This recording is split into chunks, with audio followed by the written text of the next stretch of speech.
So on to our session today. I'm really pleased to welcome Lisa Parkinson, Director of Product Development from Lexonic, and Sarah Ledger, Sales Director from Lexonic. And also we have Sian Clark, Associate Vice Principal from Freeborough Academy. And we have Alex Forsyth from North Shore Academy, and they're both schools within the Northern Education Trust. So the session today, they're going to explore firsthand how schools are using Lexonic's programs to close reading and vocabulary gaps, highlighted by the new group reading test. So Freeborough Academy and North Shore are going to take you through their journey from assessment to intervention and the progress they've seen. So a big warm welcome to you all. Thanks for joining today. And I'm going to hand straight over to you so that you can talk about what you've been doing. Thank you. So, hi everybody and welcome to the session. So now you've assessed, what next? So the first thing, just a little activity that I won't ask you to, well, we can't ask you to share your thoughts on this, but just ask yourself this question. Imagine you've arrived, you're covering a cover session. Pick of this list, pick 3 words. These are words that you've identified that need to be explicitly taught for your group to understand the content of the session. And just ask yourself the question, how would you go about explicitly teaching them? What would be the process that you would go through? Alternatively, another question that you could ask yourself is think of colleagues in school. What would be the methodology that they would adopt? How would they approach that task? And ask yourself whether or not there's any consistency there. So just something that will put us in the right frame of mind as we work through this presentation.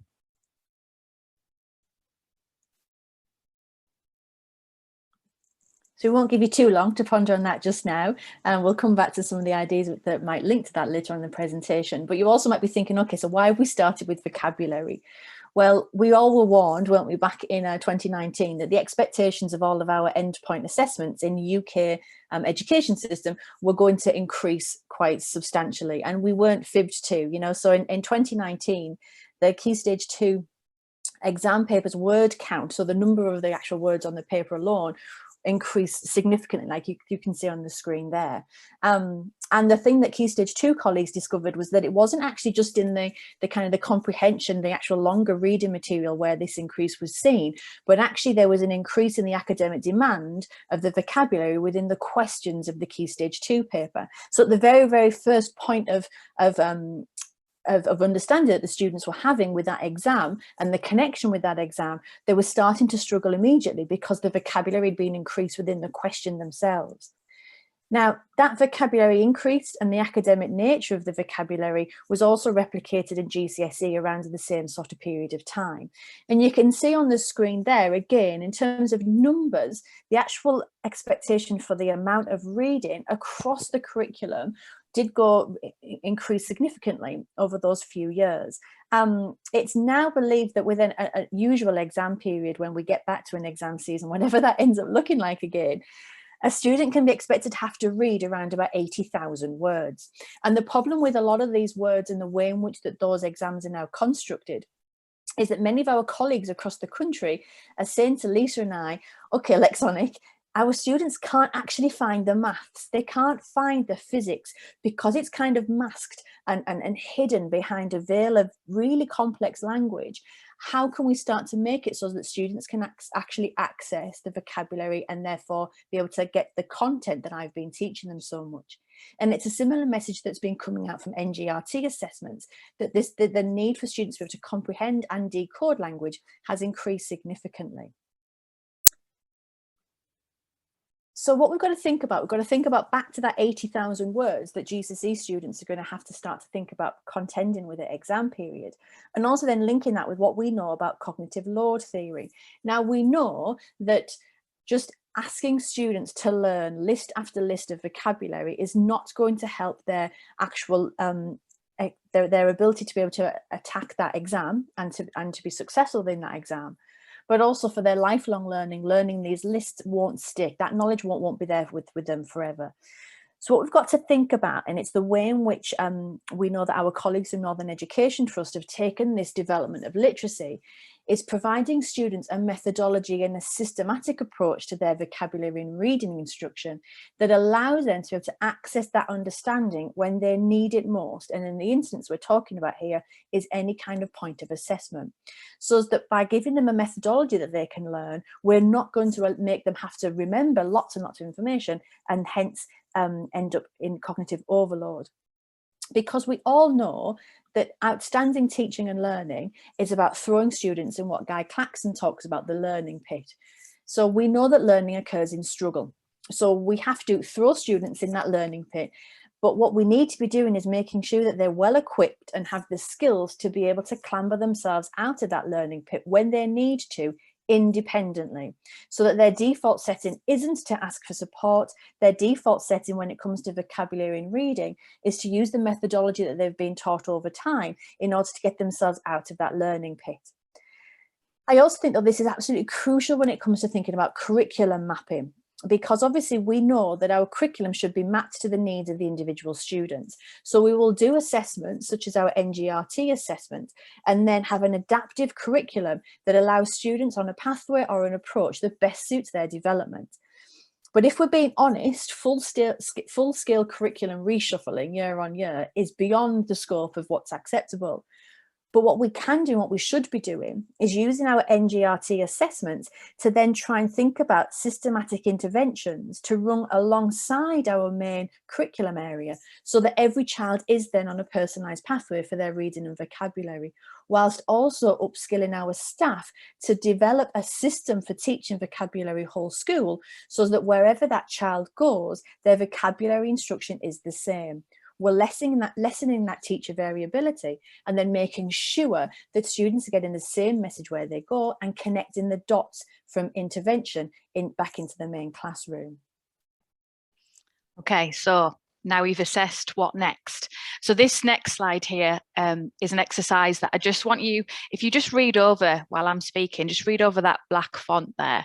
This exercise here is showing you what some of our students are encountering, those that assessments like NGRT are identifying who have got gaps in their decoding skill and gaps in their vocabulary knowledge. So that vocabulary demand on our students is phenomenally high, as Sarah identified in the first few slides. So without looking to underplay it, it might as well be nonsense vocabulary as in this passage of text here. So to go beyond surface level understanding, to really get to the content, the true content, we need to have this explicit instruction of vocabulary. So if you've read that passage of text and I put some comprehension questions to you, so what was Goplink doing while others zorked peacefully? I appreciate this is possibly a poorly constructed comprehension question because grammar, the construction of these sentences allows you to pluck it out. So, well, what was he doing? He was, jingled busily in his workshop. Question 2 and 3, similarly, you can just lift the answers from the comprehension passage above. But when you're asked, like a little bit in question 4, when you're asked to apply inference, deduction, or if it was applying this knowledge in the context of a different subject area, there would be no cross-curricular learning that would be able to be taken place because you're not able to connect the dots, because you can't engage at that deeper level with the vocabulary that's being used. If you think within each topic area, within a subject area, how many subject-specific terminology there is, multiply that across your whole subject, and then multiply that number again across the different subjects that they're studying. We can quickly see how we're getting to that figure of 80,000. So vocabulary instruction, explicit vocabulary instruction is really, really essential. So moving on, now we've learned about zonks and goblinks. We're really looking at intervention for all. So using the data from our assessments to identify what the learning pathway needs to be for each individual student. So if we're looking at this kind of in different levels, anyone with a standardized score between 85 and 115, that's quite a broad range. So if we look at these in 2, So 85 to 100, so those that are reading slightly below their chronological age, then we need to focus on their improving their decoding and working on their vocabulary knowledge at the same time. Then moving to look at the higher band within that range of 100 to 115, those that are reading on level or slightly above their chronological age, there's still room for improvement with their decoding skill, but your focus would probably be more on their vocabulary knowledge. That's where Lexonic Advance comes into play for that category of learner. Those with a standardized score below 85, so it depends on how far below 85 we're looking, but it suggests that they may be starting to struggle when moving from monosyllabic to then polysyllabic words. That's where they're starting to flounder. So it's often indicative that there's a real gap in that child's phonics knowledge. So Lexonic Leap would be where we would need to spend some time in supporting that particular learner. 85 or below, they would qualify for a reading and exam. So that's kind of highlighting the significance of that deficit in their reading. But all groups within this, we really need to it's this triangulation. We really need to close the gaps between the intervention and then their experience within the classroom. Because like I said, everybody will need support on their vocabulary knowledge. That's something that we recognise that we need to improve for our students. And it's only when you've got decoding for to read, that's one thing. It's one thing entirely, another to then decode for understanding. But it's only when those two things are working in tandem that we're able to tackle reading comprehension, which is what we need to look at when we're looking to close the gaps identified in an assessment like NGRT. So it's really kind of having the intervention for all and then closing that with what's going on in the classroom, adopting that same methodology. So I'll pass you on over now to the ladies within NET and discussion around their experiences in Freeborough.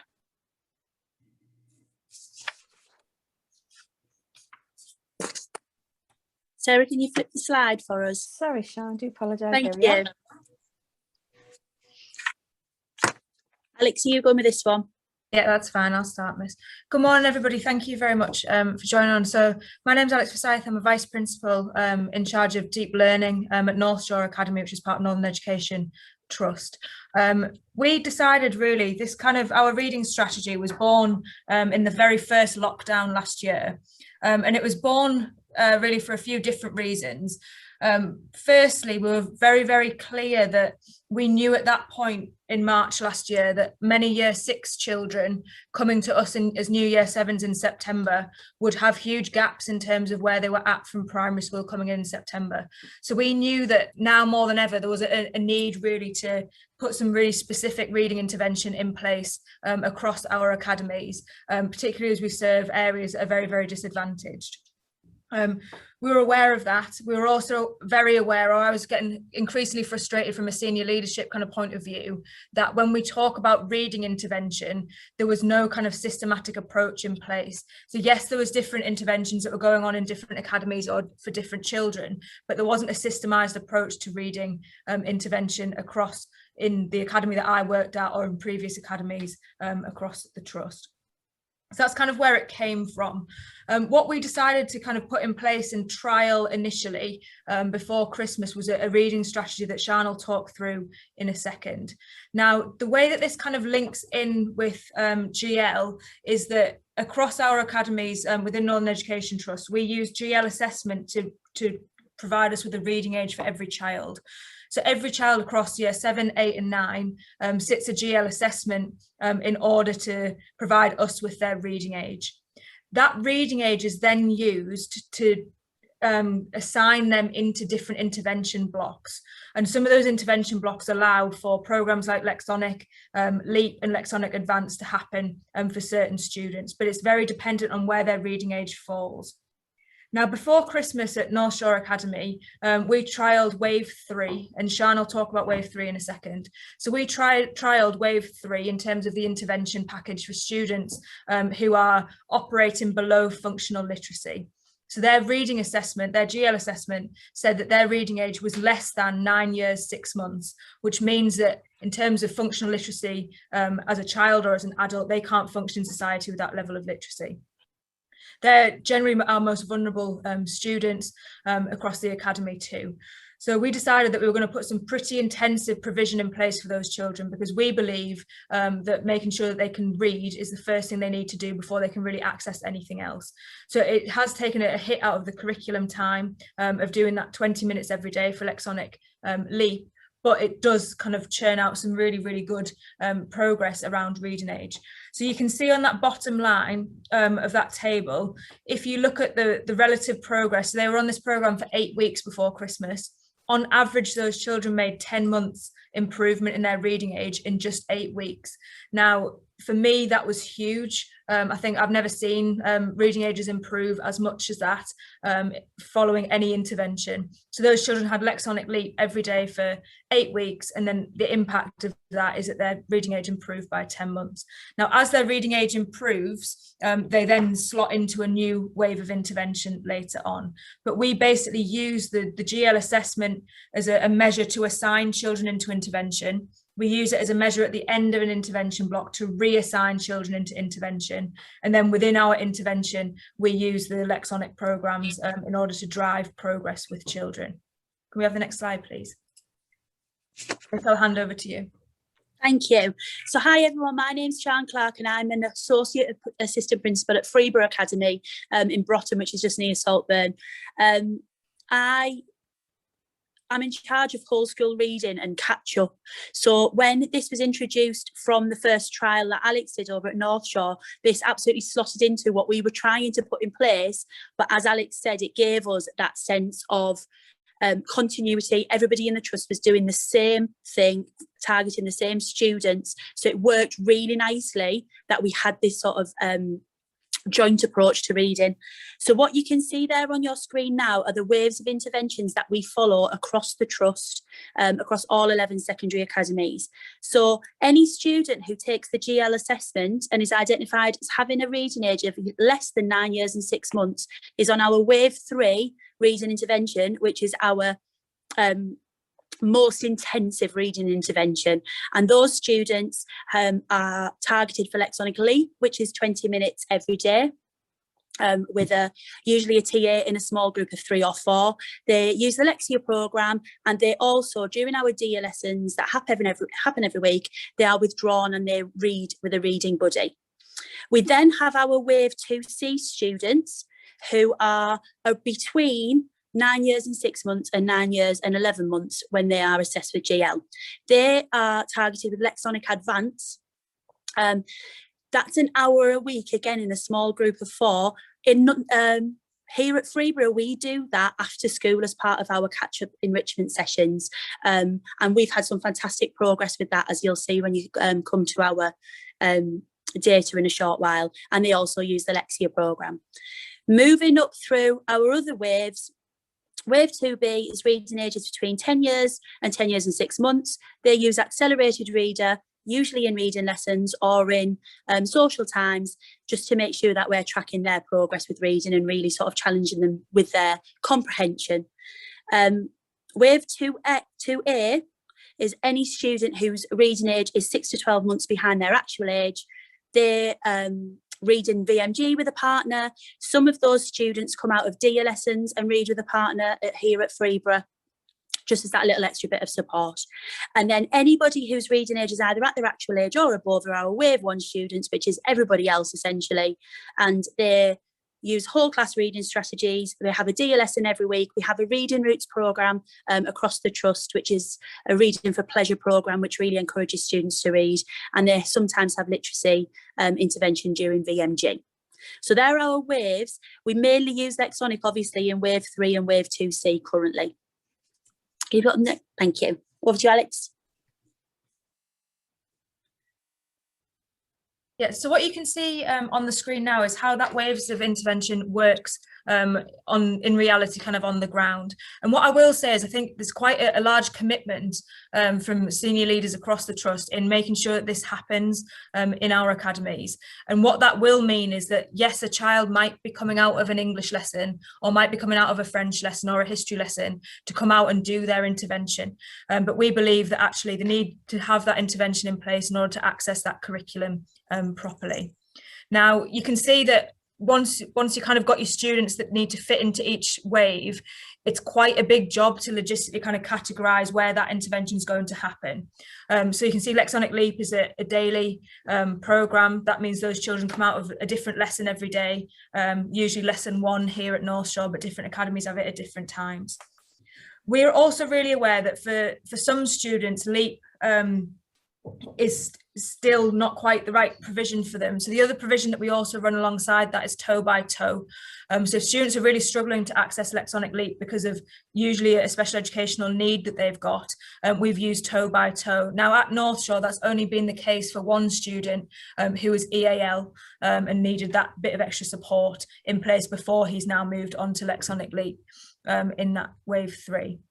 So you can see there that all of our kind of waves of intervention, it's very, very systematic. We're very clear that children don't slot differently between the waves. We don't categorize them in a different way to what's on that piece of paper. And we follow it through with making sure that that intervention does happen every day when it should happen, and that there's a really kind of positive climate around that intervention too. And I think that's the other thing that kind of we haven't said. I can talk about the data all day long, but really what the kind of the main pull for me, or the nicest part of my job really, is walking through those Lexonic Leap groups, watching the TAs do it with the children, especially the year 7s, and just seeing how much the children are enjoying reading. I think the biggest kind of importance really is the fact that those children are now more confident in terms of their reading. Yes, they're more able to break down words and they can use the skills they've been taught in Lexonic within the classroom too. But if you now speak to them about reading, they love reading, they feel much more confident. A little boy said that even his mum at home had said that his reading had improved. And I think it's those small gains for those students that for us on a piece of paper looks like they've made a lot of progress, but for them it's absolutely huge. And I think that's really the main reason why this has been so successful, is the buy-in from the students too. Thank you. So what we have here is some of our initial data from Freeborough for our Lexonic Advanced groups. These were some of our groups that ran prior to Christmas break, before we went into that next lockdown in January. These students we had 3 groups running, as like I said earlier, as part of our after school catch up enrichment. They had 1 hour per week with a TA after school. They were mainly higher ability readers. We were targeting our gifted and talented students at the time to just try and move them that little bit further. And as you can see from our data there, the gains in reading ages were just phenomenal. This was 6 weeks for 1 hour a week after school. And on average, our students made 33 months progress in their reading, which just massively improves their life chances and their access to everything that's happening across the academy. We couldn't be prouder of that data, and that's through that systematic Lexonic approach that we've used with those students. Can we go on to the next one? Because we've got some more. There we go. Alex, is this one for you? Yeah, so you can see on the screen there that whilst we've trialled it in certain academies, North Shore Academy and Freeborough Academy, we have now rolled it out across every secondary academy within the trust. And you can see that the systematic approach is working regardless of which secondary school that you are looking at. So Dyke House is an academy in Hartlepool, and you can see there the gains that they've made there. You've obviously got North Shore and Stockton in the middle, Blythe up north of Newcastle. So again, huge gains there around the reading that's taken place. On top of that, I think it's important from a kind of a senior leader perspective to just raise the fact that numerous academies have also kind of gone under the new Ofsted framework and have been inspected in this process.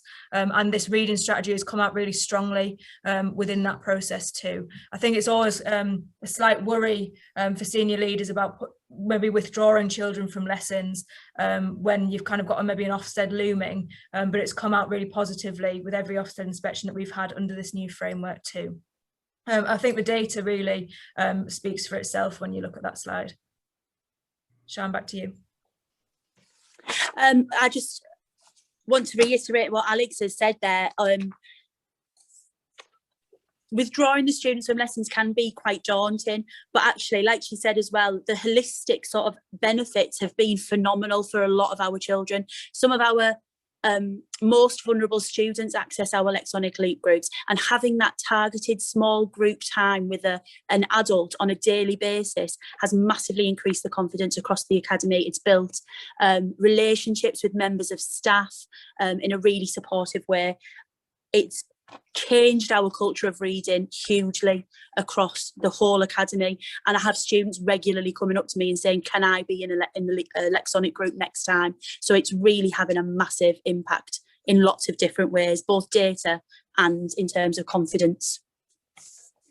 So I think we're passing back to Sarah. You're back to me now, Sian. Thank you, Sian and Alex. That was fabulous. And I think the thing I'd like to just stress is Alex's point there is, as an ex-school leader myself and also working with NET as closely as we have done this past year or so, is that drive from the senior leadership team from central trust level, but also per school, has made this process just seamless, because we know from a Lexonic point of view, and also the teachers within each individual school knows that the golden thread of their curriculum is reading and vocabulary. And because that golden thread is seen and repeated from senior leadership level down, then your average teacher in the classroom understands and can appreciate why this needs to take the time. And then ultimately, because of the techniques we're now developing with NET in terms of the whole class teaching, which Lisa's going to talk about in a moment, the individual teacher can feel upskilled and empowered to then start that drive themselves. So it coming from senior leadership level,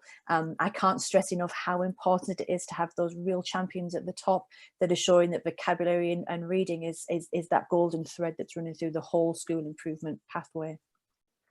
So Lisa, yes, how are we going to do it now? Because I'm actually delivering training in Freeburg on Monday, I think, Sian, next week, whole school vocabulary teaching. So help me out, remind me what I'm doing. Okay, so if we move on, I'm going to look at how we can adopt this methodology into the classroom. So what we recognise at Lexonic is that it's really important that it's not some discrete teaching that's just happening in the room that the intervention is taking place in.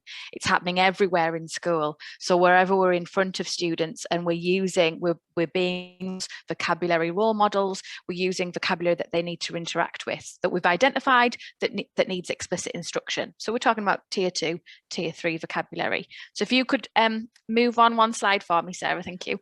So one question that something we always put to ourselves is, what we're going to do when we don't know what to do. So what are we going to do when we're faced with vocabulary that we're either encountering for the first time or that is causing us difficulty, we're unfamiliar with it. So what we're going to do when we don't know what to do, we're going to use what we do know to access what we don't. So I'll give you an example of how this could be adopted into the classroom, what explicit vocabulary instruction looks like. So if we look at this word, the word's introspection. So what does it mean? So if you give yourself a couple of seconds to think, well, what does it mean?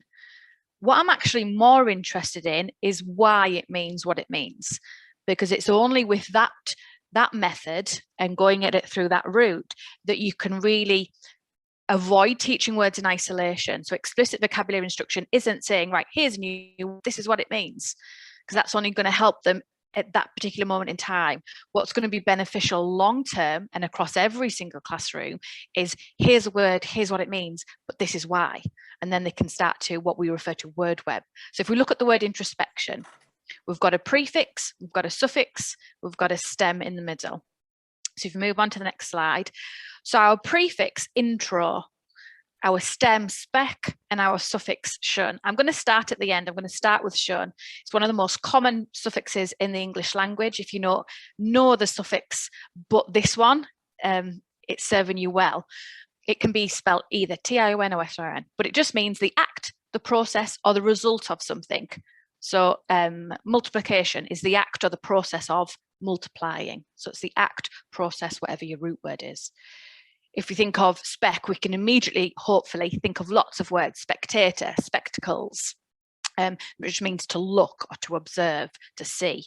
And then intro, as you would imagine, is in, within, inside. So that's the meanings of all of those prefixes, suffixes, and stems. So if we apply that then to the word introspection, well, it's the action, isn't it, of analysing, looking inside yourself, analysing your thoughts, your emotions, your behaviours. So if we take that explicit instruction from the word introspection and then look at the next word, which is going to be on my slide, we need to challenge and repeat. Challenge and repeat. So we immediately use and apply through phased repetition. And hopefully this is happening in every classroom.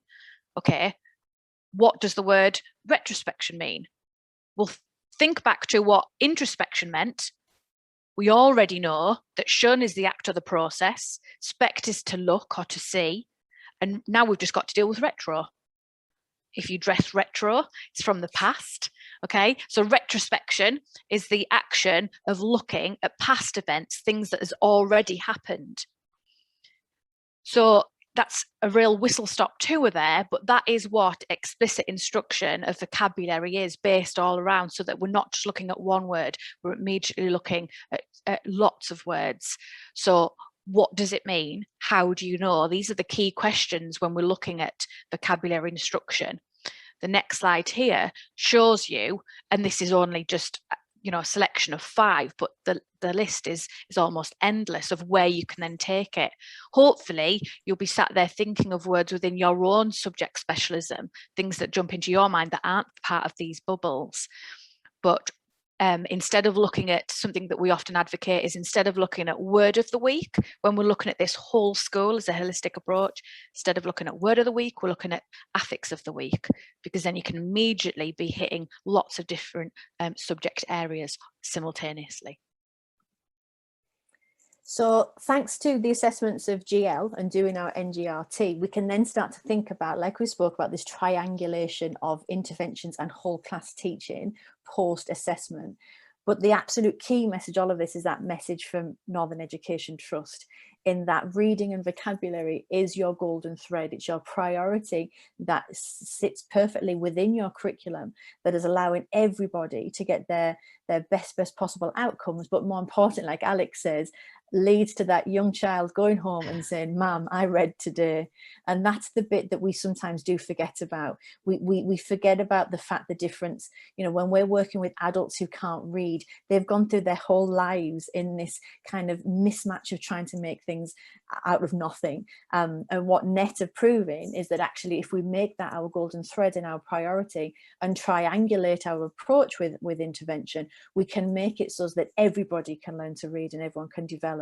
And like Sian said, we're not just talking about intervention in terms of the obvious place of those vulnerable students. We're talking about intervention for everybody, for those gifted and talented students that are stuck on a grade 6 in year 10, who can do something like Lexonic Advance in order to then get them those grade 8s and grade 9s. So it has to be from that driven perspective, from that senior leadership team who is really understanding that this is the priority. That's us. The data's on the screen there. If anybody obviously wants to get in touch with any of us, please do. I'd like to just thank GL for allowing us to be part of their Festival of Reading today. It's been an absolute pleasure and it's been a delight. And I'm hoping, Darren, you've got a whole load of wonderful questions for us, for us to start thinking about. I have indeed, yeah. No session would be complete without lots of questions. So thank you, Lisa, Sarah, Sian, Alex. That was really good to hear. Using that GL data to understand where your pupils are, to then put the right interventions in place is key across your trust. I can see that from what you just demonstrated. And some of the gains that have been made, you know, the most robust measure is that standard age score. And to see anything over 3 in terms of points gained is seen as significant. And all of those measures that you showed were above 3. I mean, some of them are 15 and 12. That is massive progress. because of the work you've been doing with those pupils. So it's really good to see. So thank you for sharing that with us this morning. So on to questions. I've got a question here. Is using NGRT replacing RAT5 for Lexonic Advance? I don't understand that question, I'm afraid. I'm hoping that's coming from a customer, obviously. So that we're using standardized scores at the minute with RAT5, another assessment piece. That's what we're currently using. But obviously we know fine well that schools are using alternative assessments in school to look at the far-reaching benefits other than just the decoding gains that are made. But we are also considering starting to investigate how NGRT can be Lexonic's full wraparound assessment process, so that then schools who do partner up with GL for their NGRT and other assessments, English progress tests, etc., and then align themselves with the Lexonic. Also, we can make sure that that one single test is hopefully that kind of like your one-stop shop to see where your students are at, and then your intervention program would start immediately. So if anyone is interested in trialing that with us, Darren and I will be very pleased to hear from you. So I've got some questions here. How much further intervention is needed after using LEAP? How much of which intervention? Anything really. I think the question means is, you know, once you've done LEAP, is there any further intervention required, or is that job done? Okay, so LEAP is targeting those students who are reading well below their chronological age, so those with a standardized score of below 85, roughly speaking. So that's plugging their phonics gaps. So yes, after a period of consolidation, you would probably look to put them on another intervention like Lexonic Advance that is going to develop their ability to read and comprehend academic vocabulary. So once they've got those, the grounding in their phonics gaps plugged. Okay. Lexonic LEAP also is often used for students with English as an additional language as their immediate pathway. So when I was a deputy head, when students would come in, they from an EL perspective, we would put them on Lexonic LEAP immediately, so they're engaging in curriculum from the second they turns up. But obviously, because those students often are cognitively gifted and they're communicating in multiple languages, that LEAP was all that they needed to then allow them to start accessing the curriculum. So it can lead into other interventions, but it doesn't always have to. Okay. What strategies do you use if LEAP still doesn't improve? Now, I know you talked about toe by toe in your presentation. Could you talk a bit more around that, and anything else you may want to use if LEAP isn't doing what it needs to do? Yeah, I'll answer that one. I think I want to reassure people that we've not been in a situation where LEAP has not done what we want it to do for any child. LEAP is a phenomenal programme that really does work based on the diagnostic assessment within it at the start. It really does pinpoint where children need to start and how to move them through. There's only one child I know across the entire trust where LEAP hasn't worked, and there's a multitude of additional needs that child has got that kind of need to be addressed first before the phonics programme starts. So that's where we've used toe by toe. I don't find it as effective as LEAP. I think LEAP is really the place to start, and you can just repeat it. So if there's elements of LEAP that children aren't grasping straight away, you just extend that programme out and repeat and repeat and repeat. Okay. I think the point that Alex made there, which is that obviously LEAP comes with a diagnostic assessment from Lexonic, which provides the pathway, and students might only just be need one little tiny bit of their gap plug-in in order to allow them to move on. And yeah, just to follow on from that, is what is toe by toe? So toe by toe works through a booklet for children to do, and especially for children with English as additional language. It's more of a one-to-one provision, whereas LEAP we would do in a small group setting instead. Okay. Another question here: how have you used the NGRT data in the Ofsted inspection? Yeah, so the NGRT data is the data that we presented to Ofsted. So we had an Ofsted here. a month ago, maybe not even a month ago. And I kind of presented all of that data from year 7, 8 and 9. This is where the children started in September with their reading age, look at the progress they've made. Ofsted then asked to meet with the children that have been part of the reading strategy. So we took a select group of students in, and the children spoke about their kind of confidence, and they could say, oh, well, my reading age has improved by X number of months, and I can now read this in my French lesson that I couldn't read before. And they kind of sat and read a book, and they were really proud. So it's worked really well in terms of Ofsted. It was raised in our letter from North Shore as a real strength of the academy. Great, thank you, Alex. Let's see what other questions we've got here. What do you use if the underlying issue is speech and language? Back to me again. So we still use the same, we just use the same systematic approach for every child. So we take into account maybe if they've got additional needs where certain TAs might work with those children specifically, but we use exactly the same system for any child regardless of any additional needs that are going on. Okay, thank you. Got another question here around staff. How have you managed to get all staff on board to make it systematic? I think I found that really easy at North Shore. I know Shah might want to say a little bit about Freeborough, but at North Shore we've got some absolutely superb TAs. We've got a librarian who works above and beyond everything that in every area that she works in. Our expectations for learning administrator, who kind of works around within the pastoral team, is also a member of staff who's been trained up on Lexonic to deliver it. And I think the way we kind of got buy-in from staff was we kind of initially said, right, who's available to deliver it. We then kind of got staff involved that way, and then made sure that there was a really kind of good relationship built up between the staff and the children that are in those groups. So we made sure that on the first kind of day of the intervention happening, that before the reading intervention happened, that the children went down and kind of had a cake and a drink with the member of staff that was delivering the session to get to know them a little bit better, because we've got to remember that these generally are our most vulnerable children who aren't as eager to open up to different members of staff as maybe some of our other children in the academy. So there's a lot of kind of relationship building to start with, and I think as soon as staff see the impact after the first round of intervention, it's very difficult to not get buy-in at that point, because the difference to those children's life chances based on the progress they've made, it must bring some real satisfaction, I think, to those people's jobs too. Yeah.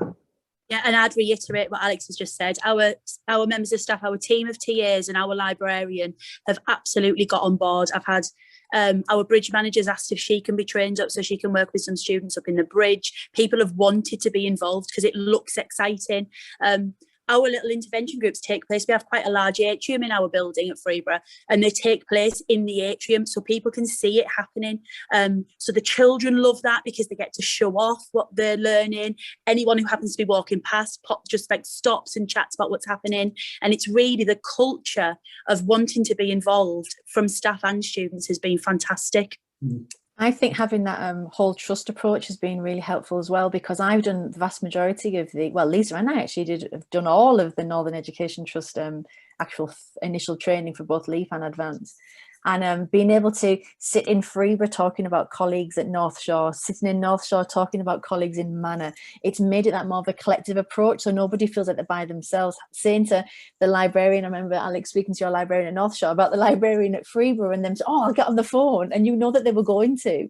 And that kind of collective spirit makes a huge difference to staff, so that you know that you can get support from any particular place where you can look for it.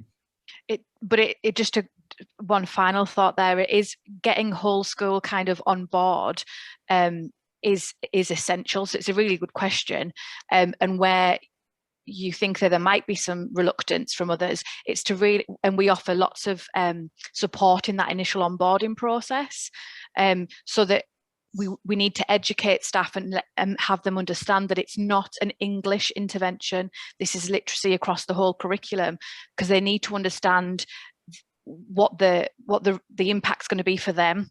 There's always a little bit of selfishness in us that we want, well, what's going to be the impact for me and in my classroom. So once they understand that actually there's children working with Lexonic Advance in particular are looking at subject specific vocabulary from maths, science, geography, that can really help to increase buy-in. Just have one more question come in here for Alex. Do all your students work through each of your waves after completing a wave? Yeah, that's a good question, actually. So the way that it works, so they do their initial GL assessment that assigns them into their first wave of intervention. Once they've completed that first wave of intervention, we do another GL assessment at the end. Now that then churns out the next reading age, and that then reassigns them into whatever the next wave for them is. So for some students, it means that they've moved from Lexonic Leap in wave 3 up to wave 2B, which is accelerated reader. For other students, it means that from Lexonic Advanced, they move up to accelerated reader, but it's very dependent on what that second kind of GL assessment reading age kind of churns out for each child. Thank you. Just one last question is around the year 6. You talked about being able to identify those early on in year 7 because of the primary school data. What is the NGRT data giving you over and above SATs, which you would have normally used? I can take this one. Obviously, these last year we didn't have any SATs information. We only had teacher assessments from primary schools, and I think the case is going to be similar this year. So by using the GL assessments early in September, it gives us a solid national based data that we can work off. So we've got our set of data set from the beginning. It really just helps us to clarify straight away at the start of the school year who our targeted students are going to be from using that GL assessment. Okay. Thanks, Sian. Okay, that's all the questions. There's some good questions there. Thanks for answering those. And I'd just like to say a final thank you to all of you. It's been a brilliant session, and for you to take all your valuable time to spend an hour with us, it's been really good. So really grateful to you. Thank you very much. So just before we wrap up, anyone has any questions after the session, you can access the forums in our youve platform. Please feel free to ask any further questions going forward. There's also all the recordings from previous sessions that we've done over the last couple of weeks. And we've got one final session today at 3 o'clock, which is the Blackpool Literacy Project. Again, they're using Lexonic within their secondary school, so that would be a good one to listen to if you want to find out more about what they're doing. So thank you, everyone. Look forward to seeing everyone on future sessions this afternoon. And again, thanks so much to the presenters for giving up your time today. Thank you very much. Thank you. Thank you, everybody.